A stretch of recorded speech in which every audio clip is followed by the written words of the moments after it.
What is up, bros, and welcome to the All Bros podcast. I am Jonathan. And I'm Caleb. And we are a couple of aspiring filmmakers that love to watch and critique movies, but also enjoy a bit of the nerd life. This week on the podcast, we got nothing for Funko Focus. There ain't jack shit. For some reason, Funko needs to step up their game. Yeah, honestly, the only thing that I saw Funko-wise was they had some new Loki figures, like just from the show, but they were just some TVA member. And I'm like, that's lame. I mean, the only one I would want from the TVA is, was it Miss Minutes? Yeah, and they have a Miss Minutes, but they have like a small one. Oh, I want a full-size one. Yeah, and then they had some other chick, like, I don't even know if we've seen her. I mean, I'm not going to spoil anything, but I think I might know who it is. I don't know. Who are you thinking it is? Like, if you have if not seen Loki, spoiler alert, possibly. Yeah. Do you think it's the one that gets taken from that scene and then winds up back into that supermarket and like says, "Oh, I told that Loki everything about the TVA." And Why would she look like that though? unfair. Let me. It was just, I want to look at. it was weird. Let me look at it one more time. I mean, that's the only one that I can think of. Oh, wait, no, I'm sorry. No, that's not her. Oh, it's... What's her name? Owen Wilson's boss. Oh. Yeah. That's lame. Yeah. Disregard... If you guys are still listening, if you haven't watched Loki yet, or if you have watched Loki yet, disregard what I said about the other TVA member, because I feel dumb. But... So, yeah. That's not a fun figure. I mean, her pose is there. You got to give her that. Yeah, but you don't even know who she is. True. At least not immediately. Fair enough. B-15 looks cool, though. Yeah. Anyway, we just said we were not going to talk about those. Yeah, whoops. Well, there's your guys' Funko Focus, I guess. Anyway, and then after... Wow, okay, so first off, we'll be talking about some 4K Spotlight.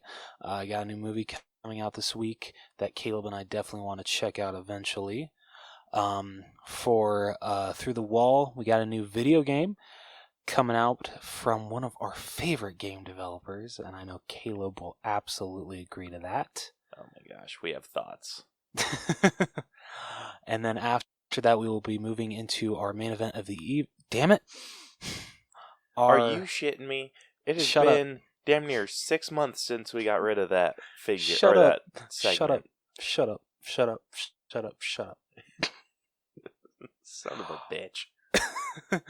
We'll be moving on to our All Bros headliner of the evening, which will be our breakdown of the 2021 movie adaptation. I wasn't about to say 2020, considering that's when this was supposed to come out, but the movie adaptation of In the Heights, which is on HBO Max right now and in theaters if you guys want to go check it out. Wait, why did you specify 2021?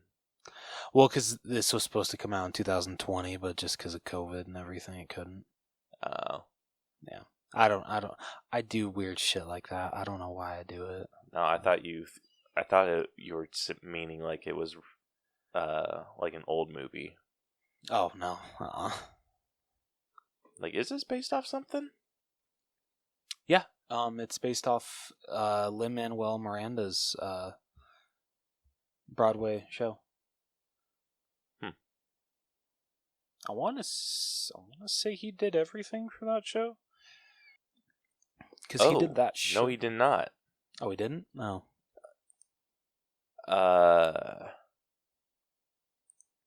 Let's see.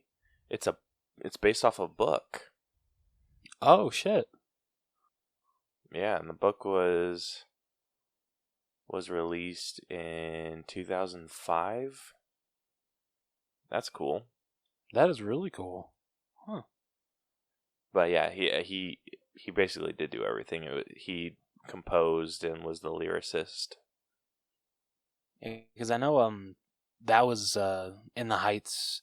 That Broadway show was before his like huge claim to fame with Hamilton. Yeah. Okay, that's cool. So it is based off of something. I mean, not surprised. Like, damn near everything is based off of something nowadays. Yeah, true. Nothing's original. Not saying that's a bad thing, but it would be nice to get some more original work. Yeah. But anyway, Caleb, what do you say we get started? Let's do it. Hey guys, I'm Crash, host of the podcast Crash and Taz's Movie Cellar. On our show, me and my co-host pick a new movie each week and rate each movie on a few categories that we think are important to making a great movie. After we rate the movie, it gets a final rating, and that lands it somewhere on our cellar scale, where it will get labeled as either a well, premium, or a top shelf film. Catch us on platforms like Spotify, Google, Amazon Music, and more. And don't forget to follow us on social media. On Instagram as Crash and Taz's Movie Cellar. It's Crash, the letter N, Taz Movie Cellar, with underscores in between each word. And on Facebook, Crash and Taz Movie Cellar, where you, as a listener, can suggest movies for us to rate, and also give us some constructive criticism to make the show more entertaining. Overall, don't forget to follow or subscribe, and rate and review us, and get ready for an entertaining show with us. See you guys then. All right, so first up with 4K Spotlight, coming to both 4K and Blu-ray, we got Nobody, starring, oh my gosh, what is his name? Wow, damn it, I thought it would tell me on the frickin' website, god damn it. Yeah, you can't rely on that. But real quick, for those of you that don't like waiting, is the dude from Better Call Saul. Yeah. Also known as Bob Odenkirk. Yeah, such an amazing actor. Like, I didn't get super into Better Call Saul, and I think it's just because I just fell off of the bandwagon a little bit, like, shortly after I finished Breaking Bad, because I jumped on that bandwagon super late, too. I feel bad. I've never seen an episode of Breaking Bad. It's a good show if you can get into it. It's a slow burn, but it eventually gets to the point where you're just like, oh shit. I feel I actually dig those shows more and more. For some, I don't know, for some reason. The slow burn, slow burn. Like, I used to hate them, but like now it seems like those are like the shows I attract to more now. Yeah, I'm not sure if you've had anything spoiled for you in this show. No.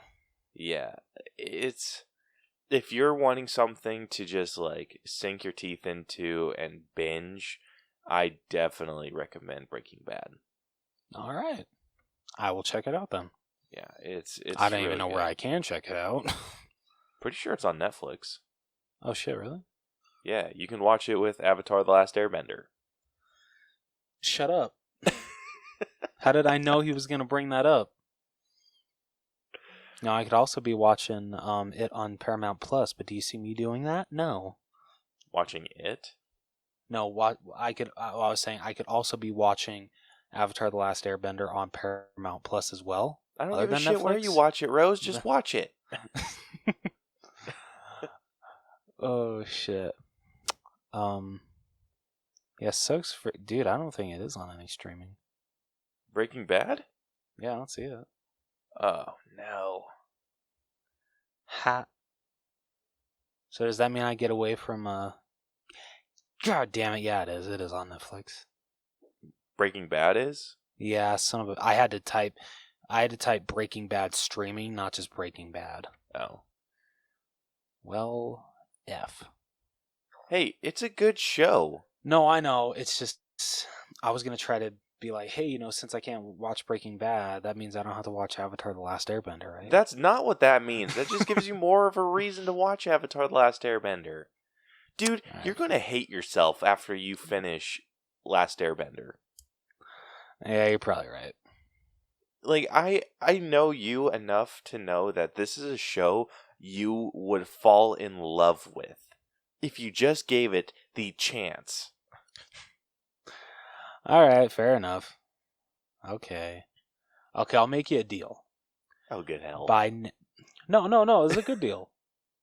By All right. by next episode, I will have at least watched, and I know this isn't a lot, but you got to give me a minute to I will have at least watched 2 episodes. Now, it could be more than that. I can give you that. Okay. So, if I haven't watched 2 episodes by next episode, what should be my punishment? That's a good question. Because we kind of stopped doing the reference fail points altogether. Yeah, that's true, we did. I don't know. Oh, I got one. Okay. I will go through on social media and ask people to send me audio of them harassing you to watch Avatar: The Last Airbender. You bitch. And I know there's a few people that will do it for me. I'm fairly certain I can get the worst from Vic. Yeah, I think I can definitely get one from Vic. I'm fairly certain I can get one from DJ. I'm trying to think of anyone else that I knows talk. I wonder if Jason's Yeah, I was actually just gonna ask that. Because if I can get Jason in on this, that would just be an incredible rant. Oh shit. Okay, so the next episode, guys, and Caleb will. Okay, so to prove that I did watch it, you gotta test me on some things. Okay. Yeah. I'll quiz you. Do you remember? Do you remember the first 2 episodes enough? Dude, I love the show. I'll watch it. Okay. All right. Cool. So yeah. So tune in next week to see if Rose actually did watch the first 2 episodes or more. I just have to at least watch the first 2 episodes. Yes. That is an absolute must. All right. So with 4K Spotlight, kind of got off the bandwagon with that. Like I said, so it's Bob Odenkirk's Nobody, which hell, I forget when this released. I think it was February. Was it that long ago? I do not think it was that long ago. I think it was last month. Really? Pretty sure. Shit. Was that right? I'm still trying to figure that out. Sorry. You were close. If you would have said 2 months. 2 months? Yeah, March 26th. Okay. They've been pushing this movie pretty hard for a movie that came out in March. I agree, they have. But like I said, I definitely want to check it out. I'm not going to pay full price though for it for a blind buy. I will wait till it is on sale. And honestly, I'll probably just buy the regular Blu-ray. I don't really need this movie on 4K. You say that, but then we have situations like we had, what was it, a couple weeks ago? With Promising Young Woman. Yeah, but that never got a 4K release. I know, but that was something I feel like you said you wouldn't have paid full price for. Oh, yeah, okay. Until we watched it, and then you're like, yeah, I definitely would have. You know what? The only reason I would have paid full price for that movie, not just because it was a freaking incredible film, but also that slipcover for that movie is obsolete now. You can't find it anywhere. Literally, I felt like it was only on shelves for 2 weeks after the movie came out, and then they're just psych, pulling off the slipcover, and there you go. There's a bare bones Blu-ray. I don't think obsolete is the word that you're looking for. Okay, well, fine. Okay, it was the first word that popped into my head, okay? Yeah, fair. But still, I'm not as bad with slipcovers as I used to be, but still, it's nice to have a movie with a slipcover. So, I don't have any, so I have no opinion. Yeah, it's because you get all your movies for free. Did I say that? Man, I don't give a shit. Let the whole world know I'm cheap. Oh shit! You know I love you, bro, and I'm happy to do it. Well, Like, you keep bitching about it makes me think otherwise. I hope it doesn't. No, I it hope you know doesn't. I'm kidding. Okay. That was purely a joke for the podcast. Oh, you bitch. Okay. Because, like, honestly, if I didn't give them to you, they'd go to waste. It'd be a wasted movie. Yeah. So, I put them to good use. yeah. And I have, like, everyone and their mother in my family that has access to that account. So there's plenty of people that watch really? them. Okay, well, that makes me feel better then. Although I'm kind of...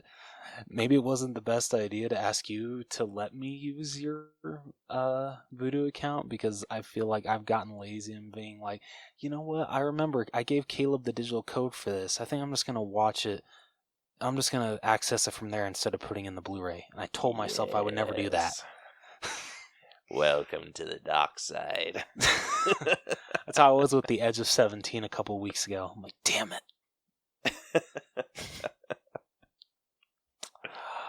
Oh shit.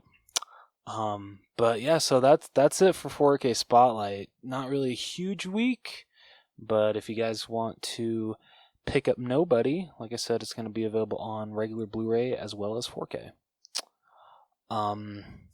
So moving on to Through the Wall, our favorite video game publisher, Square-Enix, announced last weekend that they are coming out with a brand new Marvel game that will be dropping this fall. Because we all know how Marvel's Avengers did. Freaking masterpiece of a video game. Yeah, you only lost $6 million on the game. But there is actually a huge plus with this Marvel game. I'm finally going to announce it. They're doing a Guardians of the Galaxy video game. And the biggest improvement with this one is that there will be no microtransactions, so there's not going to be like a pay-to-win kind of thing. Okay, in just real quick, in Marvel or in Avengers defense, it was never play to win. Okay, that's true. It was always pay. That was always like one of the big. Yeah. For some reason, that's like one of the first terms that comes to my head when someone says, "Oh yeah, they're not doing any more like in-game purchases." I'm like, "Oh, okay, so pay to win." Yeah. So yeah, I think a pay-to-win game is more like Fortnite. I think True. I have not played Fortnite excessively, but last time I attempted, it was like that. I mean, I was hoping that word would never be spoken on this podcast, but yeah, well, we've talked about Fortnite a couple times, haven't we? Oh, we have? I feel like we have. Oh. But yeah, Marvel's Avengers, like, they were always really good about making sure that you didn't need to make those purchases. But yet they made me spend $15. They didn't make you do shit. Okay, when they put an MCU Hawkeye costume in the game, they're just telling me to buy it. Like, yeah, it's tough because you want, like, they have such cool costumes. It's just, well, kind of. I feel like a lot of their costumes are just like super lazy. Oh, they are. Dude, especially Captain America's. Yeah, right? His are so dumb. Like, why would I want a costume of Captain America in just, like, I don't even know what they're called. Like, I call it hospital his biker. like the hospital pants, where he's, like, shirtless, and he has, like, these little monitors all over him, and then he's wearing, like, hospital pants. But the only thing that's different about each of them is, like, the pant color is different. Like, they have yellow ones, they have white ones, they have, like, blue ones. It's like, ooh, cool. So fancy. Like, I want to play, like, for 12 hours to unlock enough credits to buy a different shade of color for these stupid pants. Hell yeah. Like, name one person in the entire world that's going to choose to play as patient Captain America versus, like, any other Captain America. Well, this is the way I look at it. Considering that Captain America is shirtless, someone who is really obsessed with Chris Evans, and when he has his shirt off, and they're just like, that's the closest I'm going to get. No. No, okay. I don't even... Like, Chris Evans is one thing, but this video game is completely different. Fair enough. But, okay, really quickly, Captain America, you saw that new, where he's just wearing this kind of like leather jacket shit? Have you seen that new one? Yeah, so freaking stupid. I'm calling that biker Captain America. That's so what he dumb. is. Dude, and they just released a freaking steampunk costumes for everyone. Oh, good hell. Yeah, right? Freaking stupid. Like, yeah, literally, ever since they released Hawkeye, there's been hell, including the MCU one. Probably like 4 costumes that I like out of like the frickin' 20 that he has. Yeah, I haven't even gotten a chance to look through all the costumes. Get ready to be disappointed. That was an inevitability. So anyway, back to Guardians of the Galaxy. Kind of like, so going off what Caleb said. Yeah, you said no Yeah, microtransactions. so it's not. Yeah, so it's not pay to win. Wow. Okay, so going against what I said, what Caleb said is absolutely right. Just like Marvel's Avengers wasn't a pay to win, but it was like a pay to kind of increase your enjoyment of the game if you want that, I guess. There's none of that in here. There's no multiplayer. It is strictly just a campaign storyline, and you only get to play as one character.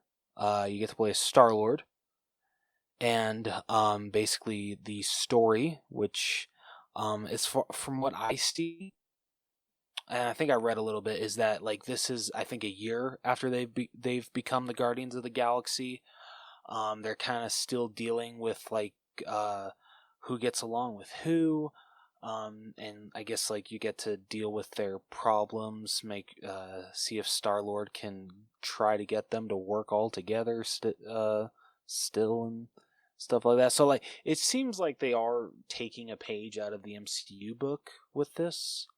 But like when they said, "Oh yeah, there's no online anything whatsoever," I'm like, "Okay, you kind of already got my attention with that." Yeah, absolutely. That was the biggest selling point for me when they were just like, yeah, there's nothing online. Like, sold.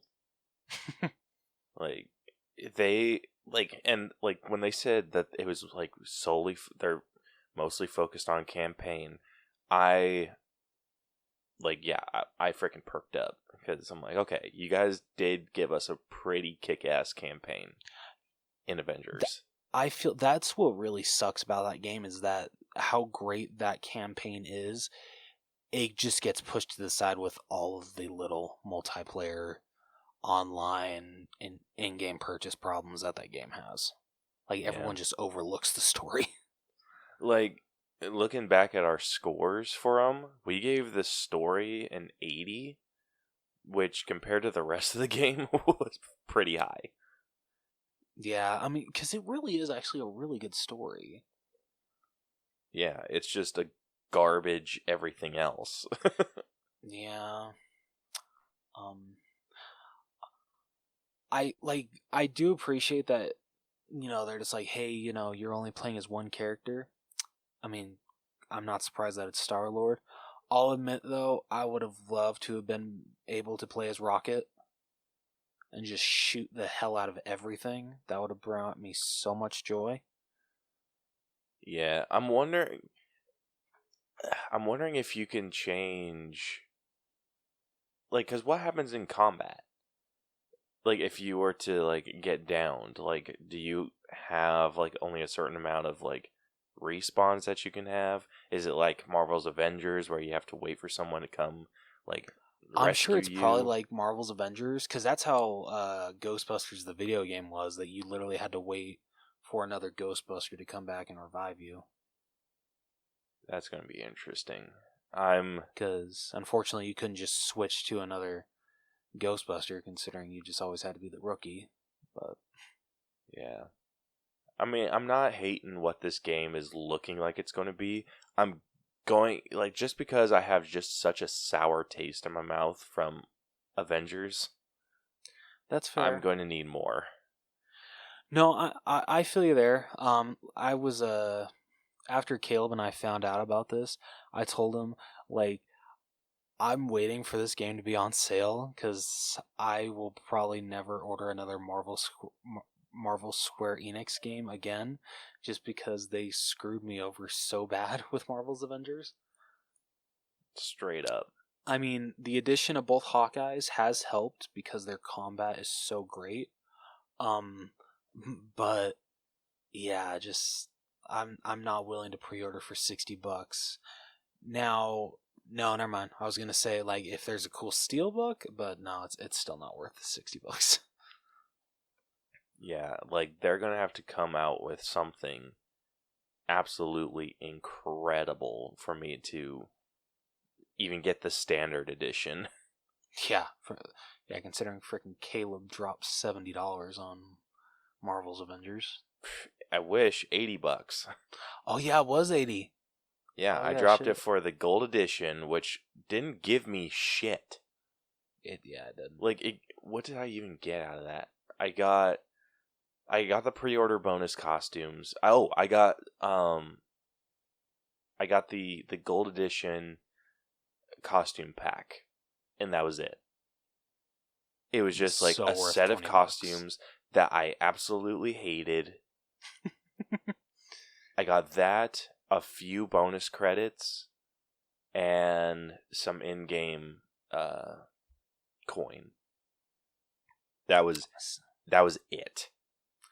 Sounds Like, it a wasn't great like, deal oh, to me. season pass, like everything that comes out now is free, but it's just like they abandoned this game, so yeah, everything that comes out of this game is free. The only thing that isn't is, like, I better freaking get some bonus credit for or towards the MCU outfits. Like, if I don't, I'm gonna be beyond pissed off. For buying with, like, I'd make gold, like, that makes sense. From now on, the gold edition doesn't mean anything, I think. Yeah, the gold edition doesn't mean shit. Which it should. Like, honestly, when you bought the gold edition, that should have secured you a season pass right there. It should have. Everything unlocked to you. Yeah, like, I didn't even get, like, I've always done this with Marvel games, or with most games. I've always ordered the gold edition, or the maximum, like, the highest edition that you can buy. Yeah. Like, with Lego Marvel, they didn't have any, like, special, but I bought the season pass for it. Lego Avengers, same thing. I bought it with the season pass. Lego Marvel Superheroes 2, I got the gold edition, which just came with the season pass. And then, like I did with this one, I think they might have had, like, they had the gold edition, and then they had, like, an ultimate edition, which came with, like, some real life stuff. Like, yeah, dude, did you see how cheap that got? No. Dude, I think, how much was it going for when it first came out? It's like $130.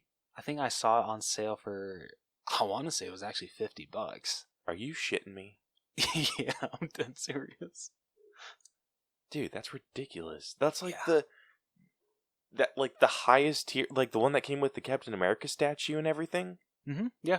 Are you shitting me? Yeah, no, I'm dead serious. I mean, I don't think it's on sale anymore. I'm gonna freaking flip a table, man. I mean, did you really want that? Yes, I did. Okay, okay, I just want to know, if we would have actually gone and gotten that, would you have, could I have bought the steelbook from you? Would you have let me have the steelbook? Absolutely. Yes. Okay, cool. Yeah, like, I think what I wanted from that is I wanted the Captain America statue. It is a very cool statue, I'll give you that. I want to see if it is still available. I swear it's still available. Holy shit, dude. What? Dude, the PS5 and Xbox One X versions of it are already on sale for $24.99. Are you shitting me? Is that the Yeah, Steelbook? Well, no, this is the next gen Oh, versions. it's just like the basic game? Yeah, okay, so the it's called the Mightiest Edition. So you're saving $50. It's regularly $170, now it's $120. Yeah, F that. I swear I've seen it lower than that though. Like maybe not exactly $50, but it was damn near close. Yeah, screw that shit. I don't know, dude. Like I love the Steelbook that I got. It's cool, but for some reason the simplicity of that A on the front, even though the A is on the back of the Best Buy Steelbook, I just freaking love that so much. I just love the simple Avengers A on like anything. Yeah, it looks super cool. I'm just really disappointed, and I hope this game is better. You and me both, man. You and me both. Yeah, I need something that's not going to just be a 9-hour game. Yeah. And it seems like this has the potential to be like really good. It's just I hope that this doesn't follow down the classic trope of like a choose your own story where it doesn't really matter what you pick. Yeah, that's fair. Because it's like it's kind of like it gives you two options that kind of lead to this to very similar things where it's like one thing's different. Yeah. And then it's like, oh, it goes that way until the very end, and then there's like 3 different endings, but they're not all that different from each other. Unless you're talking about Grand Theft Auto 5, where the 3 endings are drastically different. Or Red Dead. That is true. Like, I think the same thing happens, but the ending is just like drastically different. Yeah. Did you ever select any? Oh wait, no, you never played Grand Theft Auto 5, right? I had it. I never did the story. Oh, dude. If you ever do get a chance, like if you can find it for like cheap on Xbox One, the story is actually really good. Like it's like Red Dead 2 story is definitely better, but for a Grand Theft Auto game, like you really I'm not going to say fall for these characters, but like you get emotionally attached to these characters, even though they're mostly assholes. But that's kind of the point of Grand Theft Auto games. To where when it comes down to the 3 endings that you get to choose from, like you're just like, damn it, why do I have to do this? I mean, one's good, but you know, the other 2 are kind of not so good. I probably just spoiled it, but whatever. No, Did I? I have like Okay. no idea what to base that off of. Okay, good. Like I prefer like when I was playing Grand Theft Auto, I liked going online and playing. When it was just my brother. Yeah, see, no one, when I was playing on PlayStation 3, no one was still playing on PlayStation 3 GTA Online. So, like, literally, I just kept getting run over or shot down for, like, I think it was like 20 minutes straight to the point where I'm just like, F this. And freaking turned it off and went back to story mode. Yep. Yeah, I went into story mode and just did random shit. Like, just to see what I could get away with. Speaking of online, did you hear that Rockstar is officially shutting down the online servers for the PS3 and Xbox 360? Honestly, I'm surprised it took them this long. Yeah, I know. I can't remember when they're shutting it down, but yeah, hell, they finally shutting down GTA Online after hell has it been like almost 8 years since Well, GTA just for 5 the came old out? gen. Oh, well, I know, but it's just insane that it's been almost 8 years since it launched on last gen, or should I say last gen? Yeah. That's weird saying that. Mm-hmm. But I mean, getting back to Guardians, you better freaking blow me away with this game. Yeah, make the story as good, if not better, than Marvel's Avengers, and then we're talking. Yeah, and then if this game is good, I would want more Avengers style games. Like, if yeah, absolutely. that felt like more like a mild demo of what Square Enix is capable of. Dude, if this one does well, if I really like the story, like, hell, I would love to see them tackle a Fantastic Four game. Oh Maybe my even gosh, X-Men. that'd be insane. Yeah. That'd be so freaking cool.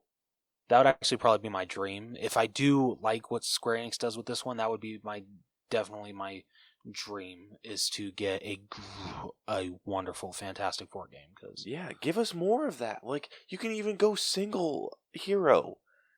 Like, yeah. with Guardians of the Galaxy, like, yeah, I mean, I guess I'm missing out on playing as Drax or Gamora or Rocket and Groot, which, like, I bet there'll be missions that you can go on to play as them. Fair. I mean, we'll see. But it's like, maybe it's just like solely focused on Star-Lord. Yeah, that's, I don't know. It feels like they're like really driving down the idea. No, you only play as Star-Lord in this game. Like, okay, I get it. Shit. But like doing that style game with another hero, like do it with each of the Avengers. Do it with Iron Man. Do so it with cool. Cap. Do it with Thor. Like, do it with everyone. Like, give us that same style. Give us a kick-ass story. But don't give us something that's only going to be like 9 hours long. Give us something. Yeah. Give us something with meat on it. Exactly. Like, I want this game to be minimum 18 to 20 hours. Yeah, I mean, I would love that. Yeah, that'd be awesome. I mean, well, is that? Let me see if that's too long. Okay, Marvel's Spider-Man, or Spider-Man PS4. It is a 24-hour, almost 25-hour game. Shit, I didn't know it was that long. Yeah, so I feel an 18 to 20-hour game is very plausible. Oh yeah, absolutely. So, yeah. If they don't give us that long of a game, I'm going to be pissed. No, that's fair. Come on, Square Enix, we believe in you. Yeah. I mean, not as much anymore. Like, you're going to have to re-earn our trust. But yeah, if you can pull off a solid Guardians of the Galaxy, like, I'll freaking recommend it to all my friends. Yeah. Which is you. Damn it, I was going to make that joke.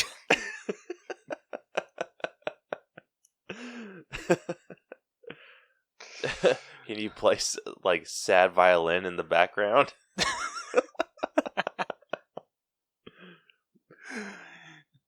It's when I chime in, I'm just like, wait, you got two friends, Albers, and you're just like, Vic's my cousin, he has to be my friend. I mean, he doesn't have to be. Okay, I mean, true. But yeah, I'm excited, but I'm wary. Yeah, same here. I mean, honestly, did you like watch anything out of E3 at all? I usually wait for E3 to be done. Okay. So it's been done for a couple days now, hasn't it? I want to say so, because this was like honestly the only video game news that I really had any interest in, and this dropped. What was it? Sunday. It was weird. Yeah, I need to go through and look through the E3 news, because there's a few games that I want an updated status on. Like Elder Scrolls 6 is supposed to come out. I want to figure out what more on that, and just see what other games are out there. So I want to say it was just this, and then I can't remember if it was just Rockstar that announced it, but I want to say they announced also at E3 that like GTA 5 will be coming this holiday season on next gen. Like they actually have an official release date. They are just milking that game for everything it is worth. Yeah, dude, where the hell have you been? Gosh, like, are you shitting me? Dude, this is your push to play the story mode of GTA 5. I promise you, it is that good. It's like I said, Red Dead 2 is definitely a lot more like meaningful. Like it definitely like punches you in the heartstrings more, but like you will be laughing your ass off at the story mode. Especially the exchanges between Michael and Trevor are incredible. And then Yeah, just I did a Franklin few. being in the middle of it all. I'm not sure like how far into the story I got. I think I got to the point where I think it was Michael was chasing that dude with the boat. Oh yeah, dude, you barely got anywhere. I'm kidding. Yeah. I'm kidding. No, I mean that's not bad. Oh, is it? Oh, because doesn't he like go after his daughter? Because I guess like they're shooting porno on the boat. Yeah. Okay. Yeah. Yeah, that's about as far as I got. Okay. So. Oh yeah, shit. So you haven't even been introduced to Trevor. I was introduced to Trevor. I thought he didn't come in yet. That's just the last mission I remember doing. I could have done a mission after that, but that's just the last one I'm remembering. Anyway, I think you should eventually play the whole story mode. Just saying. Yeah.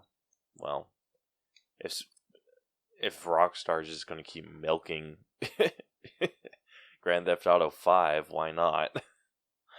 Yeah, exactly. Dude, consider.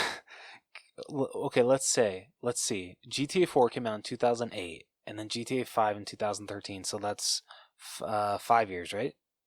Yep. Okay, so it's been almost 8 years since GTA 5 first dropped.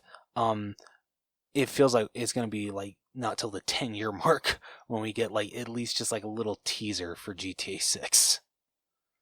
Yeah, and then everyone's just going to like a collective. Finally. Oh, dude, I'll be right there with them. I can't freaking wait for GTA 6. Yeah, but I need to find an Xbox Series X for a decent price. I'm not paying $700 for one. No, dude, I'm waiting. I'm playing the waiting game on a PS5. It's gonna be a while before I buy one. Yeah. So, anyway. But enough talking about Guardians of the Galaxy and also all things Rockstar. What do you say we jump into our All Bros headliner? So let's do it.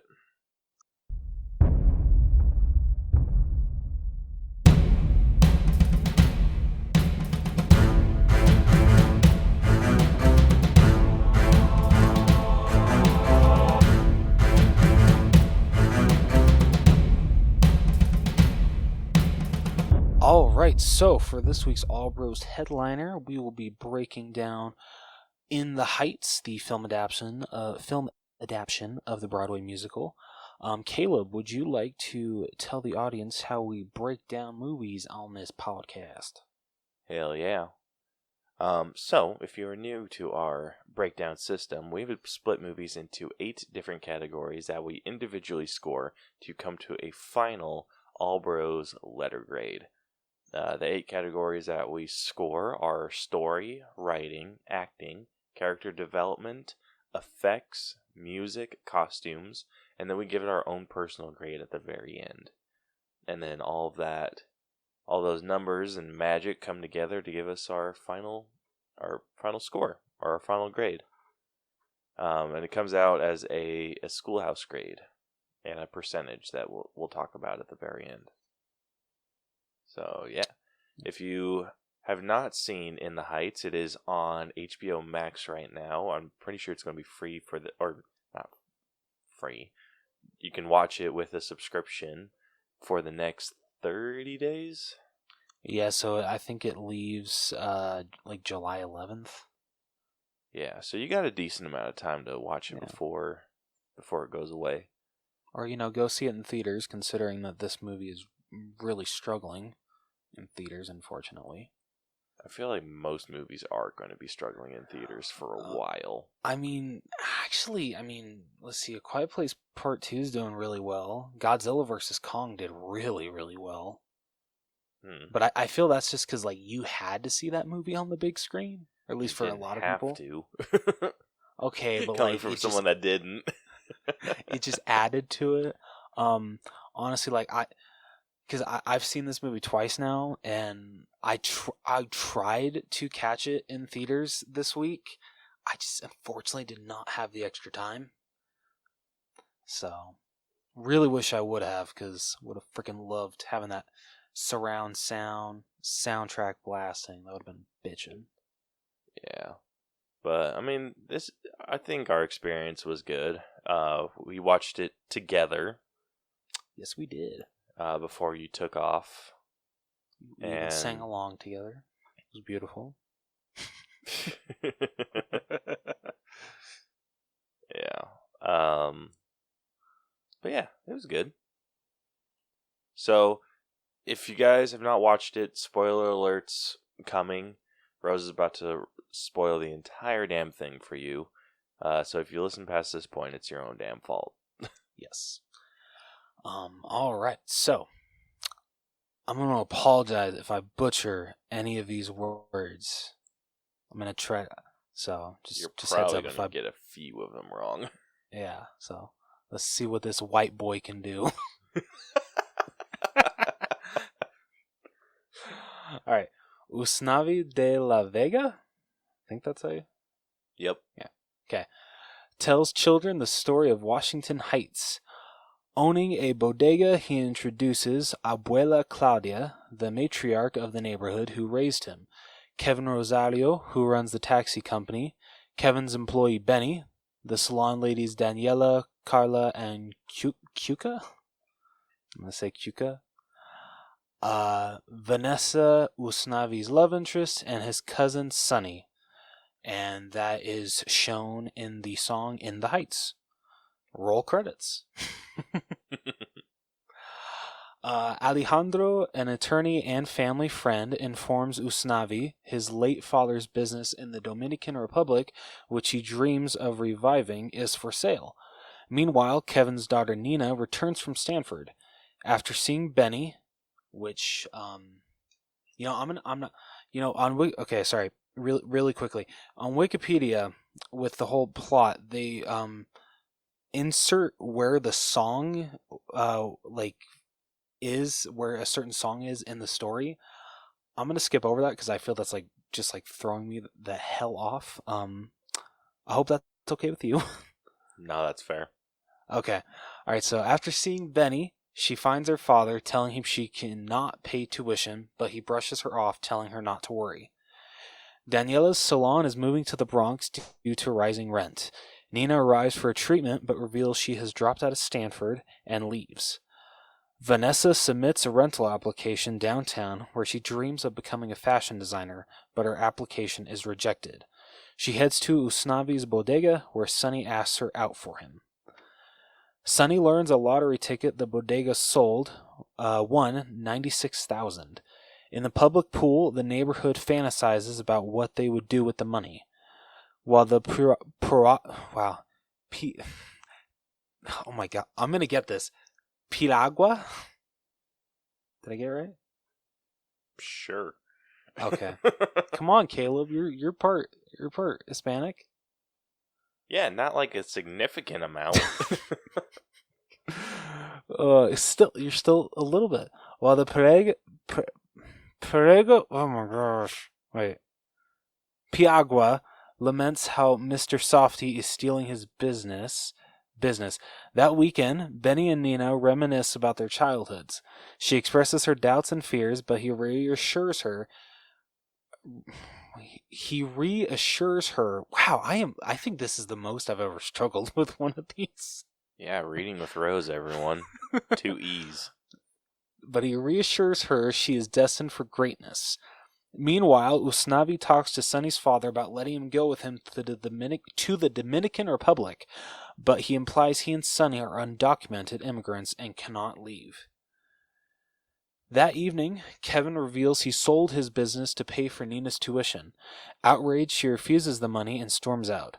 Usnavi and Vanessa head to the salsa club for their date with Benny and Nina. At the club, Usnavi is nervous and aloof, and he declines to dance with Vanessa. A man steals her away for a dance, allowing multiple men to dance with her. Jealous, Usnavi tries to make Vanessa jealous too by dancing with another woman.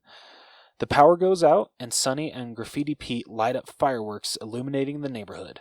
Vanessa and Usnavi argue, and she rejects him. Lying in bed, Abuela reminisces about her childhood in Cuba and how she came to New York City, enduring hardships to be where she is today. She passes, and the neighborhood comes together to mourn and sing her praises. At a protest for DACA, Sonny learns that he cannot go to college as he is undocumented. Learning this, Nina resolves to go back to Stanford to find a way for undocumented immigrant children to find a pathway in life. Usnavi finds Vanessa's rental application in the trash. He visits Daniela, asking her to co-sign on Vanessa's application. Disappointed with the block's negativity over the blackout and Abuela's passing, Daniela rouses them into a celebration and the blackout ends. A month later, Nina is about to return to Stanford. Benny promises to find a way to join her in Palo Alto, and they kiss. As Usnavi prepares to leave for the Dominican Republic, he discovers that Abuela held the winning lottery ticket and has left it to him. Vanessa arrives, having found out that Usnavi got Daniela to co-sign on her lease and bought him champagne. She suggests Usnavi stay, but he refuses. She kisses him, lamenting that she was too late in realizing her feelings. Usnavi gives Alejandro the lottery ticket, telling him to use it for Sonny's DACA fees. The next morning, Vanessa takes Usnavi to the bodega and shows him a fashion line she created the previous night. Seeing Pete's murals celebrating Abuela, Usnavi decides to stay. The story returns to the present day, where Usnavi is revealed to be telling his story in the new shop in New York City, and one of the children is Usnavi and Vanessa's daughter. They sing and dance in the street. In a post-credit scene, Piagua celebrates his victory over Mr. Softy by raising prices by $1. Did you watch that after credit scene at all? Like, go back and watch it? I don't remember watching that. Okay. Yeah, it's mostly just like a laugh. It's funny. But yeah, like literally after the ice cream truck breaks down, he freaking just slaps a sign that says now $2.25 just because I'm having to break out new ice. I'm just like, you freaking sly asshole.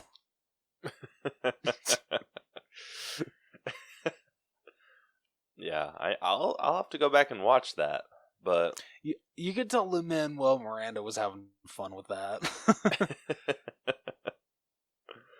That's funny. Yeah, so overall the story was okay.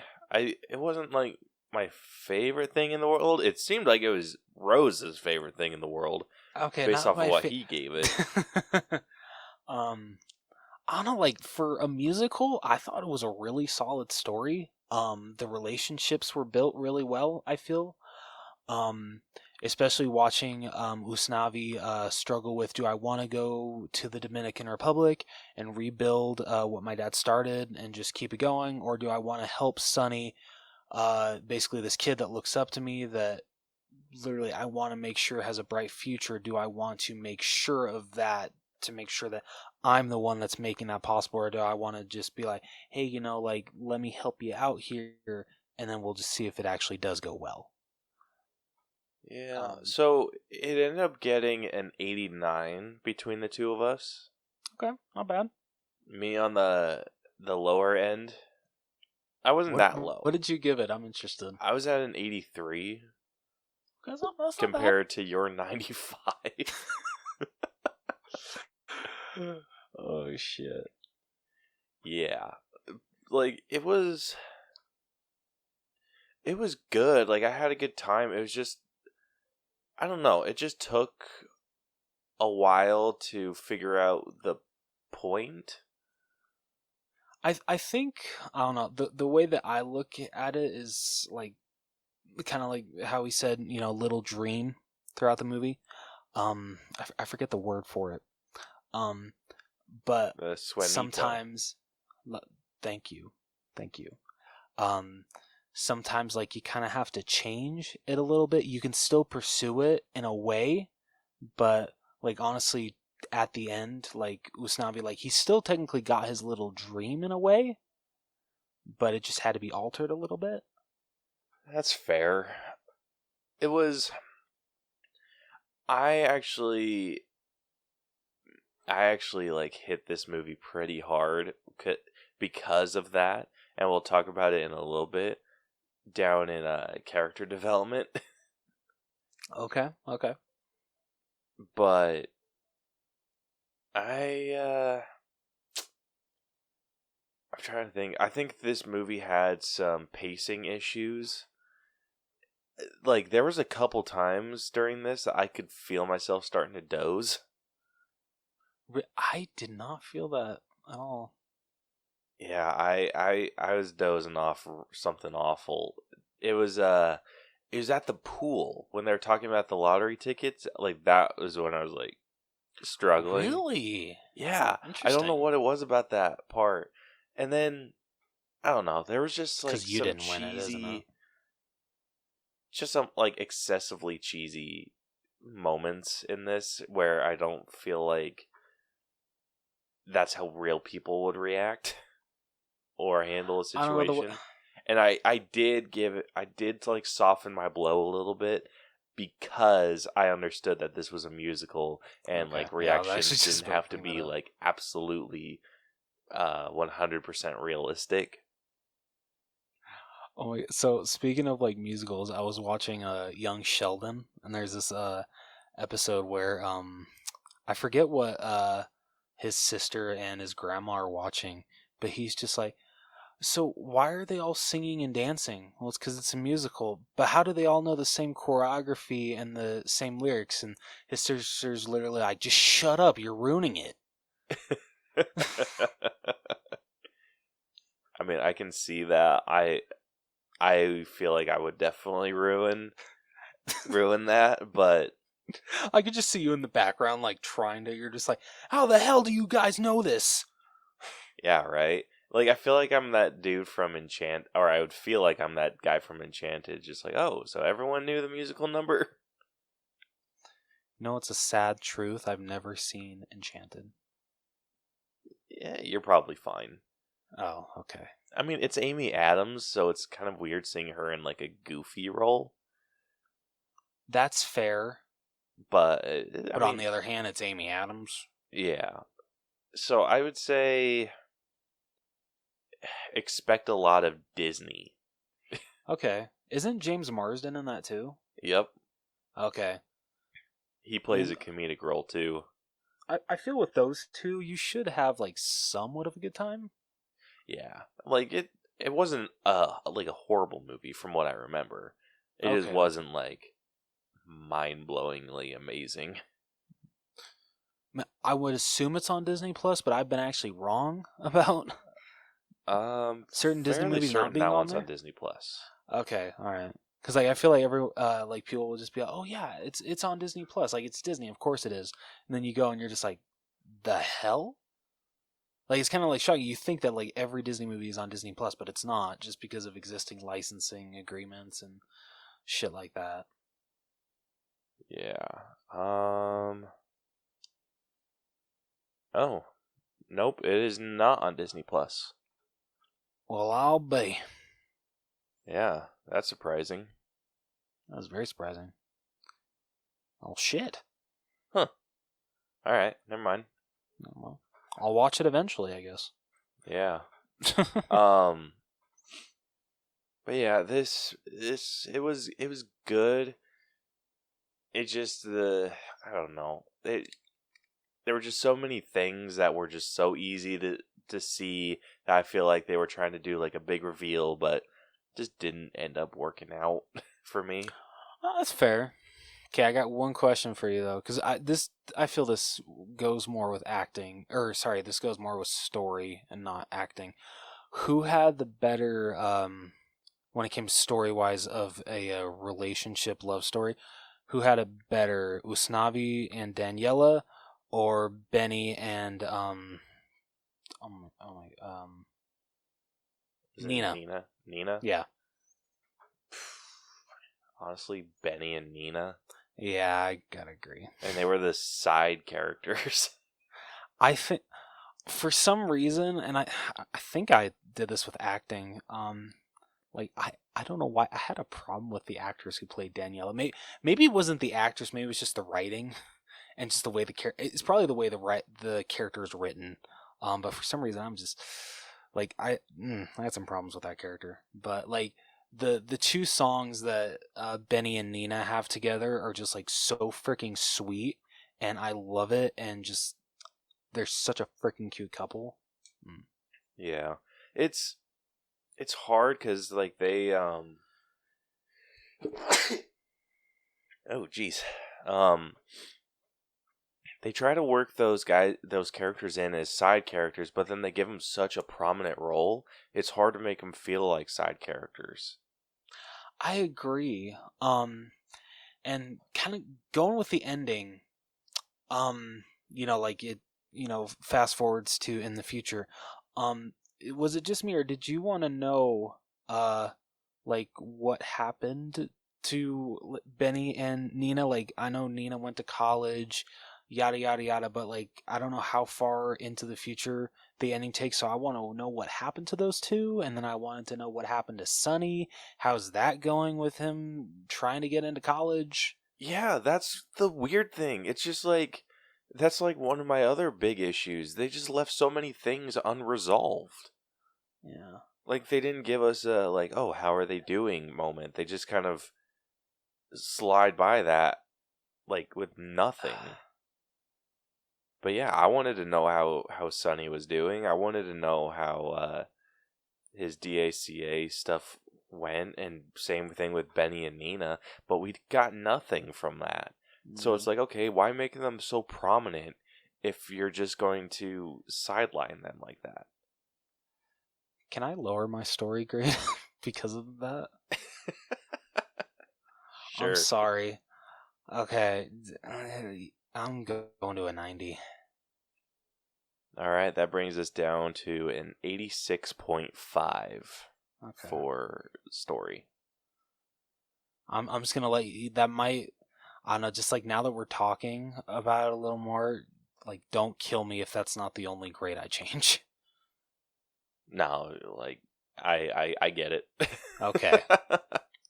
Still love this movie, but like now I'm like after like jamming out to this movie so much, like I'm like the little problems are starting to sink in a little bit. Yeah, like if you're going to make Usnavi the main character, just make him the main character. Yeah, like no, it seemed agree. like they were from his perspective or from our perspective. He's telling this story of the block, of his block. Mm-hmm. How is he getting all of these other scenes that he's not even in? You got a good point there. Like, and I understand that, like, from his perspective, like, what you could do to kind of justify this is either Daniela is there or he's there in some way to, like, so they, like, collaborate on this story because apparently they get together and they're married and blah, blah, blah, cuteness. Like, that would make sense, but it's just, like, there were so many scenes where neither of them were in it. Wait, did you say Daniela? Yeah, was it not Daniela? No, Daniela's the salon owner, Vanessa. Oh, which one am I thinking of? You're thinking of Vanessa. Vanessa. Yeah. Okay, yeah. I think I said Daniela earlier too, so you're good. Yeah, so with Vanessa and Usnavi, like, have either one of them in the scenes constantly. Exactly. Then it's like, exactly. Like, then it's like, I don't know, it's like telling your spouse what you did during the day and explaining what that week was like from either of their perspectives. But then it was just like there were so many scenes where neither of them were in there. Yeah, that's true. And so it's just, it doesn't make sense where they would get all this information. Like, there's this Rick and Morty bit where they, like, talk about this, and it's, okay, so it's Rick and Morty, and then they get, like, trapped by this guy that's keeping them in, like, this aquarium type thing. and he's just like, okay, like we got to do this thing. He sends. So like Morty's just like, we need to get out of here. Like we'll do whatever it takes. And then Rick's like, all right, fine. And so he sends like this he transmits a message to some scientists on Earth to build a multi-dimensional like spacecraft, invites them to come like and get them, like rescue them from this place. And then Rick and Morty jump into the space machine and like ditch the scientist and the little sidekick. Okay. And then they like are standing there, and then like it stays on them for a while after they get ditched, and on the scientist and the other dude. And so, and it's like this memory thing. So like Morty pulls the little chip out, and it's like he's just like, wait, how was I able to see what happened to them after I left, or after we left? Like, I wouldn't have been there to experience that. And then Rick's just like, I had to take some like artistic liberties with some of these, like freaking chill. And so that's kind of what was like something that came up a lot for me, where I'm like, yeah, it was just like, these are those artistic liberties that Usnavi's taking. Okay, I love that. Yeah. So story got moved down to an 86.5. So moving on over to, wait, were we already on writing? No, we were still finishing up with story. Yeah, that's right. Yeah, so now moving on over to writing. Writing is sitting at an 87.5. Okay. So just one point higher than story. What did I give writing? A 95 again. Oh shit! Damn, Jonathan. This one I feel like I could maybe boost myself up a little bit. What did you give it? I gave it an 80. Like, I thought it was like slightly lower than the story, but I gave it an 80 mostly because of how for a lot of the rhymes that they tried using. See, I don't know. I loved that for some reason. Yeah, like it was just different for me, and I don't think that this is necessarily. Actually, yes, I'm gonna put this in writing rather than music. They sang a lot of lines that they did not need to sing. Yeah, like what? Like when they're freaking talking, or when what's her face? When Nina comes to the freaking taxi service and her and Benny are talking, they're just singing back and forth to each other. Like, stop it! Like, save it for a freaking musical. Yeah, I'm like, save it for. What's the point? Yeah, save it for a musical number.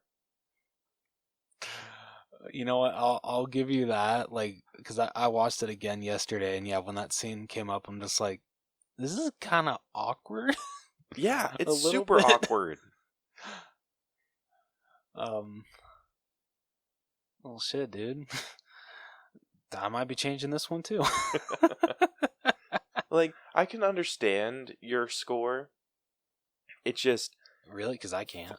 Yeah, for me, it just felt so like you said, it was awkward. It's just like, okay, cool, but like I like musicals where it's just like talking, and then the talking leads into a musical number.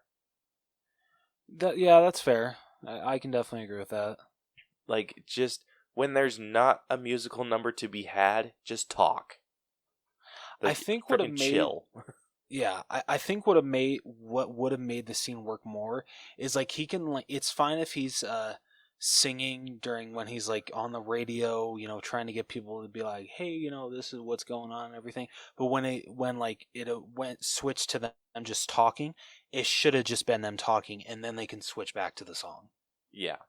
I think that would have been fine. Yes, it would have been like, okay, that's weird, like music talking, but it just would have been much better than them saying like, "Oh my God, Nina, you're home today. It's so great to see your face." I'm just like, kind of weird singing these these lyrics. Yeah. And yeah, I feel like I could have put this into music, but the things that I actually considered musical, those moments were really good. It's when they did this shit that like bugged the ever living hell out of me. Can I change my score again? Sure. I'm sorry. 90. I really should have gone and looked these over again before we started. I'm sorry. Yeah. So that moves writing down to an 85. Hot dog.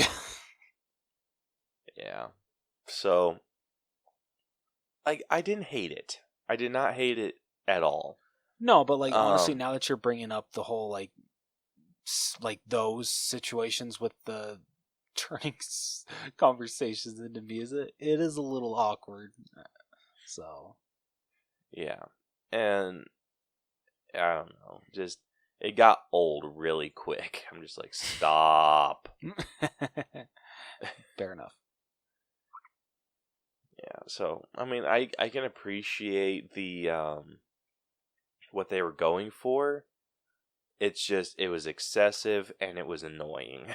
So I'm like, yeah, not about that life. Moving on over to acting. This one actually scored a little bit higher. This one's sitting at an 89.5. And I think everyone did a pretty good job.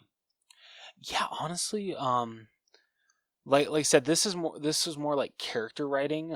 But I did have some problems with Vanessa. The actress was fine. I thought the way that she had to play this character, she was really good.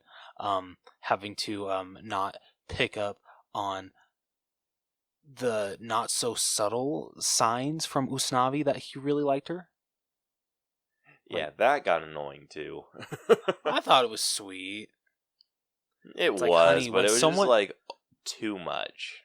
It's like, honey, when someone gives you coffee for free every single day, there's something going on. Like, come on. Yeah, he's not doing it for his health.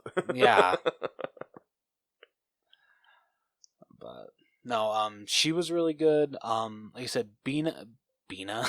I combined Betty and Nina. There you go. I made their sweet name. That's hilarious. Oh man. Anyway, so Benny and Nina, both actors were great. I loved them. Especially Benny, who I know Caleb hasn't seen it, but if anyone's seen Straight Outta Compton, he plays Dr. Dre in it. Incredible actor. Once again, incredible in this film. I loved him. I loved how much of a smartass he was. And just not like he was a huge standout. It was I'm gonna pull up a cast because I feel bad for being just like, hey, the guy who played this character. Yeah. Honestly, my biggest issue were with like with you. Vanessa was kind of rough. And unlike you, I am blaming the actress. She felt very like dry, and a lot of it just didn't feel like her and Usnavi had chemistry. I can definitely agree with you on that one. Like, it's just he was more into her than she was into him, and it showed. I mean, and I think that kind of is the point of no, the story. it's I mean, because she doesn't. Not that. Like, I understood like that from that perspective. Movie-wise, yes, that works. Like, that dynamic works. It just... It felt like the actors themselves. Like, gotcha. He was trying to vibe with her more than she was trying to vibe with him. Okay. And their relationship felt so weird. It almost felt like brother and sister for a really long time. That's a good. That's a good point. And I just think it's funny hearing you say that, considering Usnavi says like, "Oh yeah, no, Nina's like the little sister to me." Yeah, they didn't even interact that much. Hell, they had one scene together, and that was just when she came back to town. Yeah.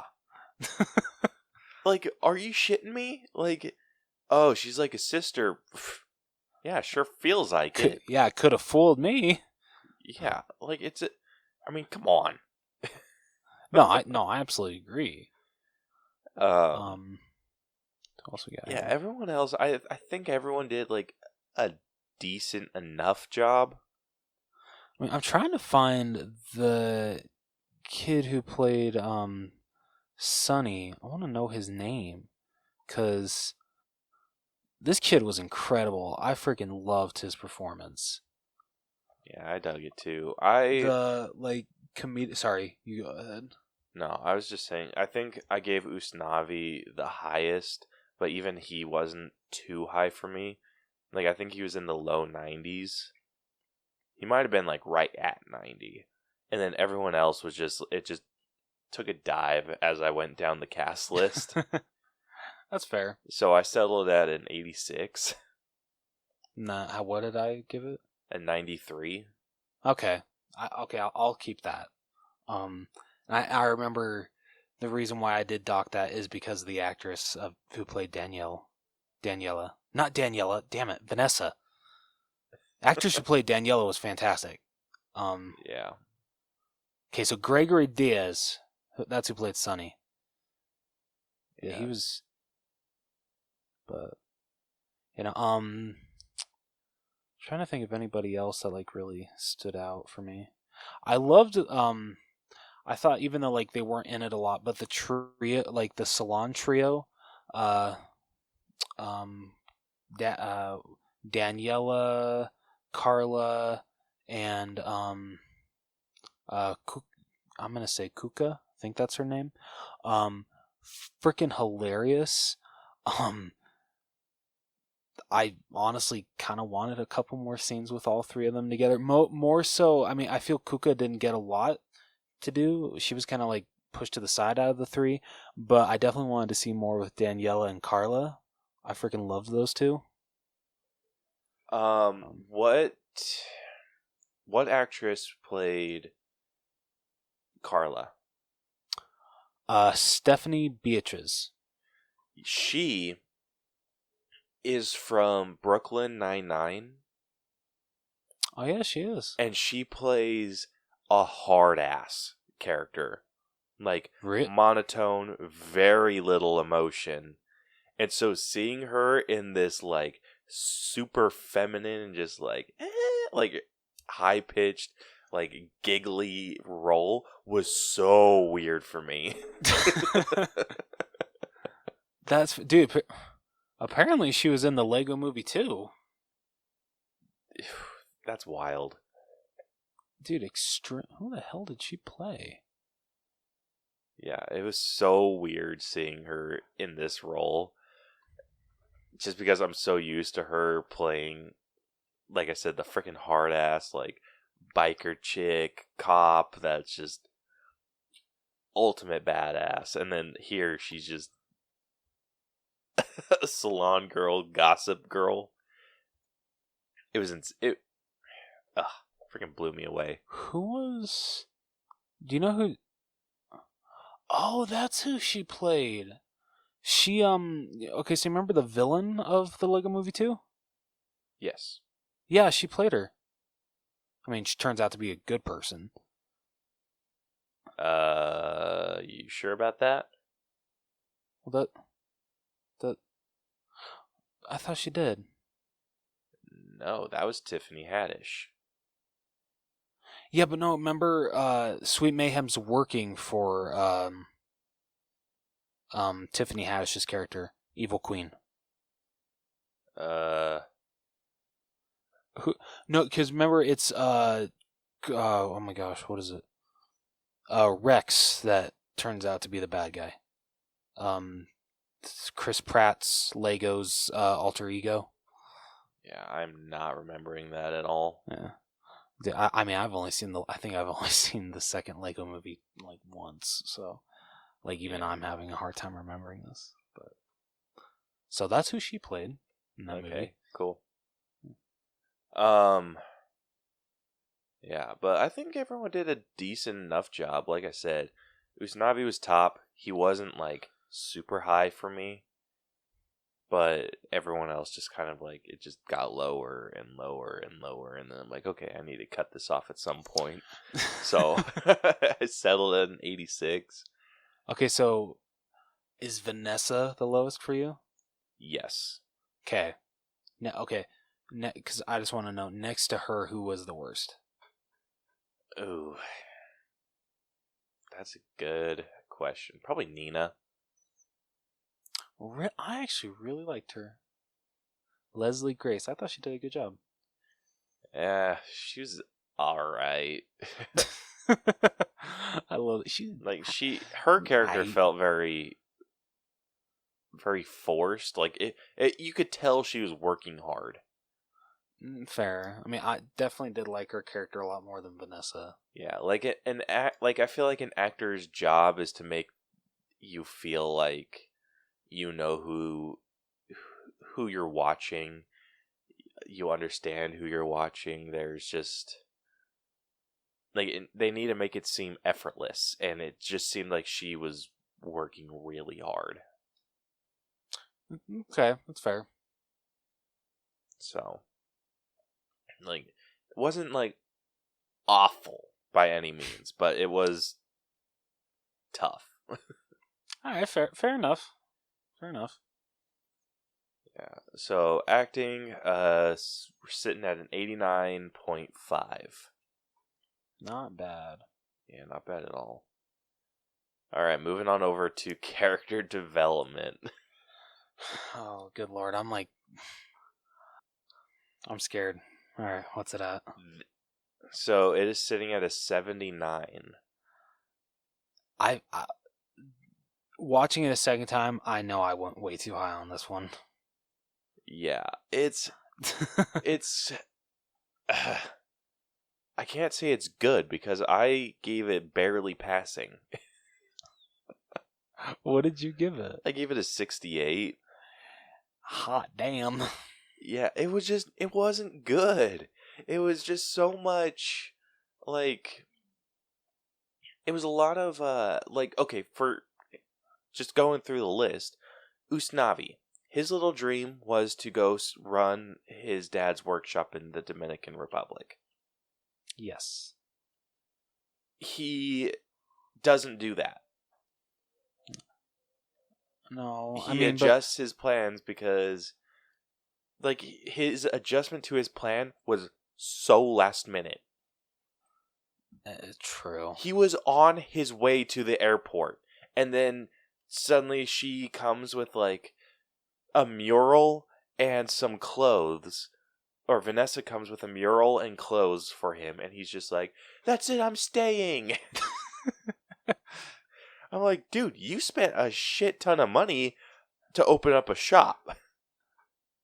Like, you were on your way there. Like, you don't want to give this a couple extra seconds of thought? Apparently not. Yeah, and then Vanessa, she wanted to be like a big time fashion designer, but she's fine just selling her clothes in a side convenience store. I mean, apparently. I mean, can we also talk about, like, okay, so if I want to buy a Vanessa outfit, do you keep like back stock throughout the store? Or do I have to undress the mannequin to get that certain outfit? Yeah, straight up. And then that's just the main characters that I had issues with. And then once you get into the side characters, you don't get shit from them. Benny and Nina. Yeah. What happened to them? I don't know. I feel like, honestly, Sonny and his DACA program. What happened with that? I don't know. ask Lin-Manuel Miranda. Let us know what he says. Yeah, I feel hell that he gave more character development to his character, the freaking ice cream man. He's not an ice cream man. He's a was it Piragua man? Okay, sure, whatever the hell that is. Isn't it kind of like the Mexican version of an icy, or like the American version of an icy? I have no idea. Yeah, I mean, I feel bad for not knowing this. I'm sorry. Yeah, but whatever it is, he had more development than anyone else. You don't know what happened to anyone else. Dude, honestly, like going off Benny and Nina, I feel Benny is literally only there as both a love interest for Nina to push her to get all of this shit done, because literally after like they're doing the whole like lottery song, and they're just like, he's just like, oh yeah, I would totally, if I want to go to business school, be richer than all these other people, and yeah, that'd be awesome. And then we literally don't hear anything about what his character's gonna do after that. Nope, not a single word. Honestly, so. I feel I gave it too high. Yeah, dude, I gotta knock down my score bad. Yeah, I'm thinking I'm gonna knock mine down too, at least by a few points. I'm knocking mine down to a 75. Damn, that's a drastic change from frickin' 90. Yeah, I know. But like just thinking about it, I'm like, yeah, it's got the character development's got quite a few problems. Yeah, so I'm moving mine from a 68 to a 64. It was just not good. It's just like everything was just so rushed in the last 5 minutes. These decisions came out of frickin' nowhere. Like, yeah, I mean, when Usnavi like walked in, he's just like saw the mural and he's just like, "That's my dad's beach," and I'm like, "No, it's not."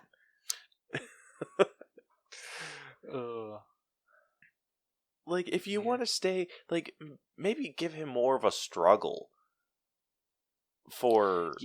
Yeah, like honestly, speaking of the struggle, sorry, really quickly, is it just me? It didn't seem like his store was doing so well. Like, he never talked about hardships of running that store. That is true. And maybe this is just the produce manager coming out in me. But at the beginning, when he pulls off the cloth that is covering the produce table, and I'm thinking to myself, aren't you gonna pull through that? Like, aren't you gonna look to see if any of that's bad? Shit. But I don't know, like, it seemed like, and just the fact that like when leading up to like the 96,000 song, everyone's just like, oh shit, you're open, everyone's closing down early to go swimming. If I was Usnavi, I'd be like, dude, like, I gotta stay open to freaking be able to still save enough to make my dream possible, to go to the Dominican Republic. I can't freaking close down. Yeah, no shit. Like, make it more of a struggle for him to leave.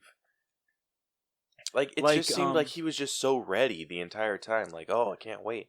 Can't wait. Best days of my life were in the Dominican Republic. Yeah. Like, can't wait. And then suddenly he sees a picture, or not even a good one. It was just like, it wasn't like a hyper realistic picture. It was like, what do you call that? It was just some sort of art piece, artist representation of this beach, and he's just like, "It's my dad's beach. Like, that's it. I'm staying, man." And then like breaks down into song. I'm like, "What? No, I agree. Like, come on, be better." Like, they showcased that Daniela was leaving because of the rent rising so badly. That's why she had to move to the Bronx. Freaking give us something like that for Usnavi's convenience store. Something like that. Yeah, show the freaking struggle. Yeah, so those adjusted scores brings character development down to a 69.5. Goddamn. Yeah. Honestly, it deserved it. Fair enough. Like, you did not give us a very good arc for anyone. No, it did not. Like, you think Usnavi's going down path number 2, and then he just like, boom, straight down number 1. It's just like, what the hell? Like, honestly, what would have made more sense to me is if Vanessa came to the Dominican Republic to sell her clothes. Dude, for real though. Like, come Yeah, but then on. like that would be like really screwing over Sonny, and that would really suck. Would it? We don't know. True. I don't know. I only say that just because Sonny seems like a really good kid. Yeah, but who the hell knows what happened to him? True. Like, who Hell, knows maybe if he him got and Nina screwed actually over. hooked up. What? Yeah. Hey, maybe him and Nina actually did hook up. She's just like, screw you, Benny. Yeah. Yeah, if you guys watch the movie, you'll see the kind of what we're talking about.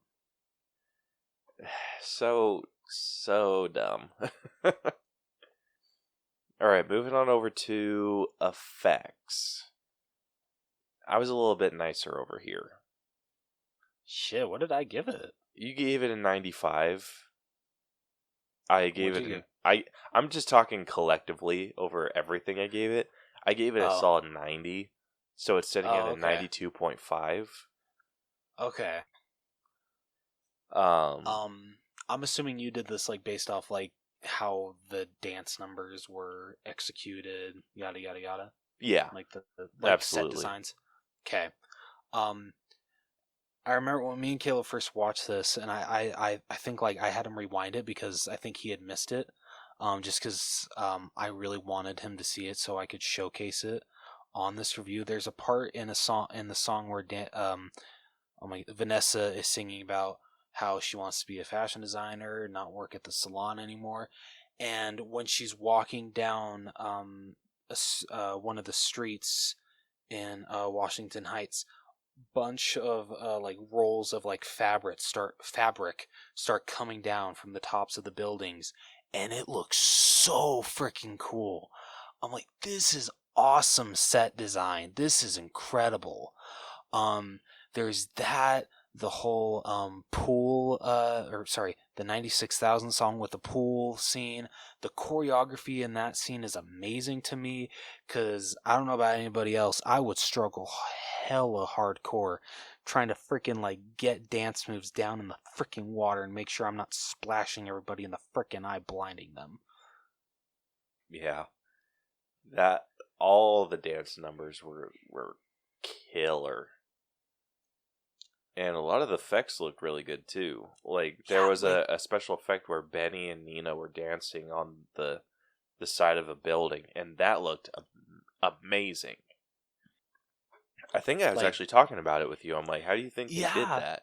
And my guess was that they built a set and just laid it down on its side. I could see that. That I feel that would make the most sense. Yeah, but then it's just like they did some other things that made me think that maybe they had it so it was like rotating. Because I've seen a lot of studios build rotating sets. Yeah, so they had like a move where it would just felt like they were doing different angles, like the way that it felt like just off of the physics of what they were doing, that it was like tilted one way or another. But one thing that really threw me is at the end of the song, they do this thing where they lay down on the wall and then they slide back down onto the whatever you call that. What are those called? The rafter? I think so. I'm pretty sure that's or balcony? Yeah, they slide back onto their balcony. Yeah. And it looked like someone either like pulled their leg to do it, or like if they tilted the set up and then they just like slid down onto the balcony, and it looked so good. Yeah, like, I know Caleb brought this up. He's just like, they better freaking include something on the Blu-ray release with some special features, because we gotta freaking know how they did that, and I absolutely agree. Let's see what else was there.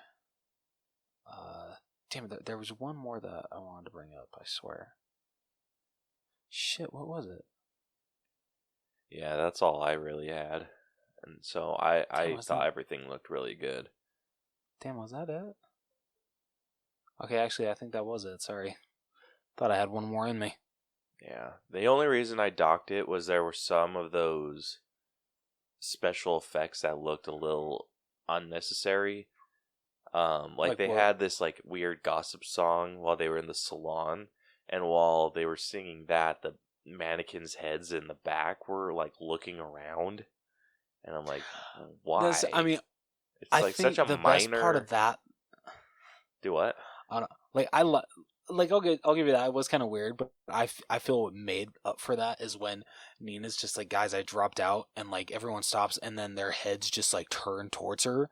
That was so freaking hilarious. I'm like, okay, I can excuse this being really freaking weird because that was perfect. Yeah, I couldn't. Fair enough. Fair enough. Yeah, like all the special effects seemed like borderline unnecessary. Like they just felt so out of place. That's fair. I don't know. I've always thought that when it comes to musicals, you kind of just gotta like get rid of your what's the word? What's the word? Damn it! I'm failing at this. Like, expect the unexpected. Don't just be like, oh, why the hell are they doing that? You kind of just have to be like, it's a musical. You kind of gotta just let them do what they do. Like, Yeah, I mean, I guess that works in some cases, but in this one, it's just odd for me. that's fair. Yeah, so effects sitting at a 92.5. Not bad. Not bad at all.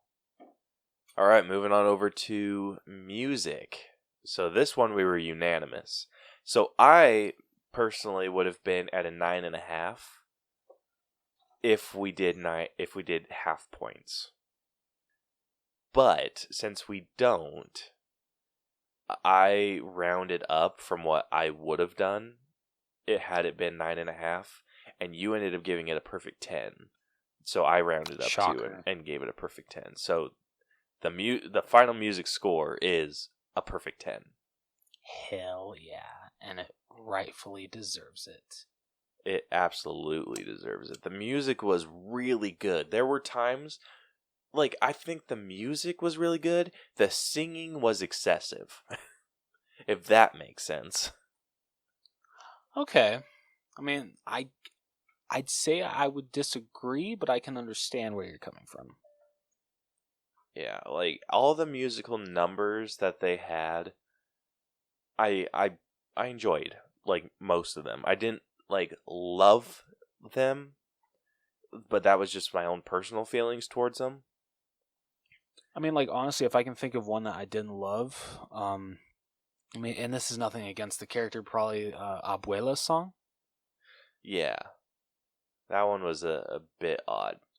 So yeah, that was like there was a few that I personally didn't care about, but as a whole, and trying to be a good critic, like the music was pretty killer. Like they It's did so a killer that really literally, excellent job. like, literally, like, right after the credits start rolling on, I'm just like, oh, right, going on Spotify and downloading that soundtrack. Yeah. They did a really good job with this. Lin-Manuel Miranda freaking killed it. Yes, he did. So, yeah, like, not much to say other than perfect 10 for music. Rightfully deserved. Alright, moving on over to costumes, this one ended up getting an 8. Or That's not bad. Yeah, it went down because of me. Bitch. You ended up giving it a 9. I gave it an 8, and we round down. So yeah, we ended up giving this one an 8, and it's just the costumes. They weren't anything to write home about. Like, I think the costumes in the in Abuela's song, those looked really good. That's fair. I mean, like, yeah, I agree with you. There's nothing really to write home about, but like, I feel for what they set out to do with the costumes. They were bright, vibrant. So I feel they succeeded, and then some, honestly. So that's why I feel I gave it a 9. Yeah. Yeah, I just didn't get that iconic feel for them as much. That's fair. But I did think everything fit into how everyone was supposed to look. Like, it fit really well. Slightly above average, like, with some of the costumes. Like, I think Vanessa had some really good costumes. And Nina had a couple good ones. So they're mostly the reason I didn't put this at a 7. I mean, honestly, I feel what brought me up was the salon ladies' outfits. Theirs were really good. Yeah. Those were definitely a huge push for me. Yeah. So I think an 8's a solid place to sit at. I agree. All right. So last up is our own personal grade. So Want me to start? Yeah, you feel free. Okay. So overall, I enjoyed the freaking hell out of this movie. I love a good musical, and this is a good musical. The acting is solid. The story, for the most part, is good. It has a couple problems, but overall, it is a very good. It's a solid story for a musical. Just like, I don't know, for what it intends to do, and what's the word? Man, I am really struggling this episode. I'm sorry, guys. What it intends to do and what it just pursues to do. I'm really butchering this. I feel it accomplishes it very well for the most part. And just it's a fun musical. It's a freaking toe tapper, and honestly, after for my second viewing, I caught myself singing along and with some of the songs. So I'm gonna go a 94. Nice. Honestly,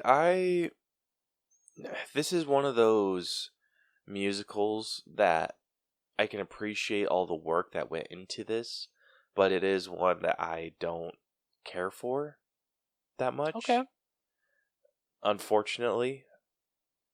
But I don't know. It was really good, like, really solid story. It's just I'm not much of a musical fan. So it was kind of harder for me to get into this, and then with the excessive singing, at least I felt it was excessive. But the music was really good. It was really fun. And despite a lot of this being in Spanish, which neither of us speak, yeah, it was thank solid. goodness and I for was able subtitles. and I was able to keep up a lot with the dialogue. It's just like there was those occasional, like, oh shit, what does that mean? But overall, like, I had a really good time with this movie. Thought it was really fun, and if you like musicals, it more than likely you're going to enjoy this movie. So, highly recommend. It's just because this is a personal grade. Yeah, I'm going a little bit lower. So I'm going to sit at a 78. That's fair. Yeah, so that puts our final grade for our personal score at an 86.5. Not too shabby. Yeah, not too bad at all. And so that concludes this week's, or this breakdown. So the final All Bros letter grade for In the Heights has come to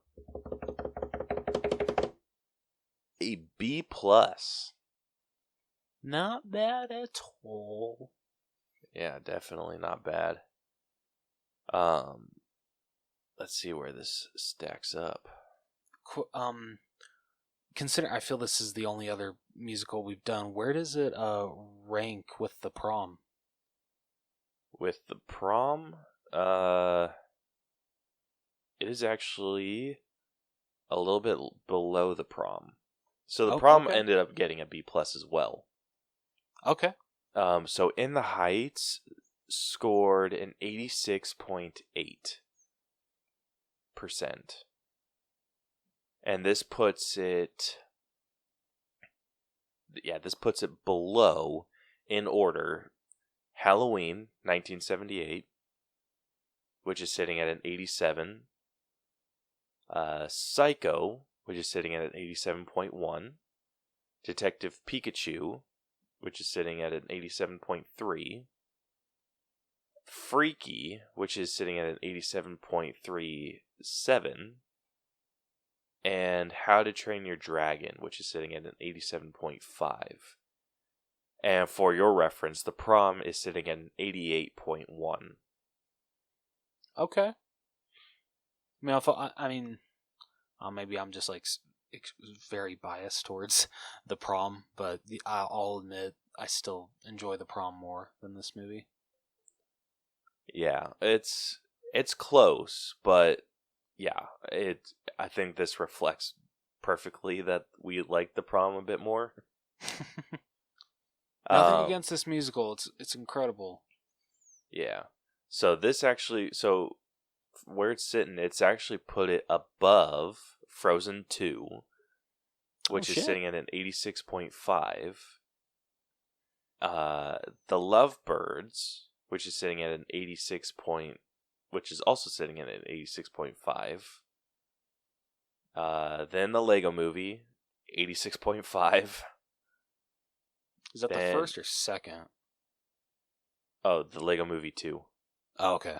I was like, I just couldn't remember if we had broken down the first one or not. No, I don't think we've done the first one. Then sitting above Captain Marvel, which is at an 86.2. And then Spider-Man Homecoming, 86.2. And then Nightmare on Elm, which is sitting at 86.1. So Nightmare on Elm is our lowest B+. It's not bad. But yeah, so I think it has a pretty decent home. It's not our lowest, but it's definitely not our highest. I mean, I do like that both In the Heights and The Prom are on the same grading scale, so it actually makes me happy. Yeah, I'm trying to see if there's any other like musicals, but Rocket Man. Rocket Man's our highest. Oh yeah, I forgot about that. Yeah, so this is 1, 2. So yeah, out of 31 movies, this is sitting at 25.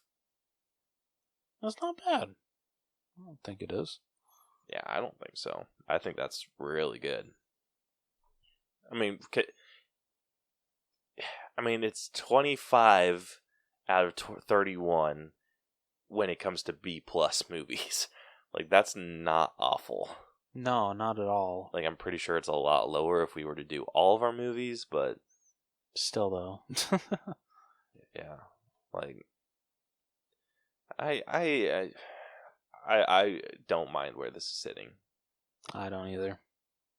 So, anyway, that's it for this week's headliner. That is all, folks. So, you guys enjoyed listening to this episode and want to hear more of our wonderful voices, be sure to check out our podcast on basically anywhere you listen to them. We are on Google Play, Stitcher, iHeartRadio.